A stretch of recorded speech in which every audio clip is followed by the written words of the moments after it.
Hi all, welcome back to my channel VS vlogs 123. మన ఛానల్లో videos కనుక మీకు నచ్చినట్లయితే లైక్ చేయండి, షేర్ చేయండి. ఇంకా మన ఛానల్ని సబ్స్క్రైబ్ చేసుకోకపోతే వెంటనే సబ్స్క్రైబ్ చేసుకోండి. ఈరోజు వీడియో వచ్చేసి ఎలాంటి ఫ్రైలోకైనా ఈజీగా అండ్ టేస్టీగా వితిన్ సెకండ్స్లో అయిపోయే రసం అనమాట. దీనికోసం ఒక కడాయి పెట్టుకొని ఒక 2 టేబుల్ స్పూన్స్ ఆయిల్ వేసుకొని, ఆయిల్ హీట్ అయిన తర్వాత పచ్చిశనగపప్పు, ఆవాలు వేసుకొని అవి కూడా వేగిన తర్వాత 2 ఎండుమిర్చి వేసుకోవాలన్నమాట. అవి కూడా లైట్గా ఫ్రై అయిన తర్వాత కిచెన్ని ఇగ్నోర్ చేసేయండి, వంట చేసేటప్పుడు ఇలానే ఉంటుంది.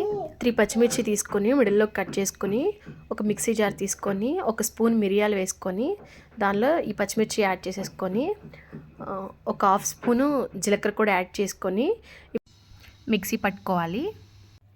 ఇప్పుడు ఒక మీడియం సైజు టమోటాని తీసుకొని చిన్న చిన్న ముక్కలుగా కట్ చేసుకోవాలి.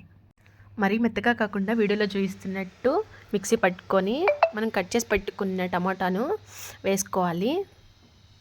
దీనికోసం ముందుగానే ఒక పెద్ద నిమ్మకాయ సైజ్ అంతా చింతపండు నానబెట్టుకోవాలి. కొంచెం కరివేపాకు వేసుకొని ఒకసారి మిక్స్ చేయాలి. మనం యాడ్ చేసుకున్న టమాటా మంచిగా ఫ్రై అయ్యాక మనం మిక్సీ పట్టి పక్కన ఉంచుకున్న పేస్ట్ అనేది యాడ్ చేసుకోవాలి. మొత్తం యాడ్ చేసుకోవాలి. ఒక్కసారి మొత్తం యాడ్ చేసుకున్న తర్వాత ఒకసారి మొత్తం కలిసేలా తిప్పి దీనిలోకి ఒక హాఫ్ స్పూన్ పసుపు యాడ్ చేసుకోవాలి.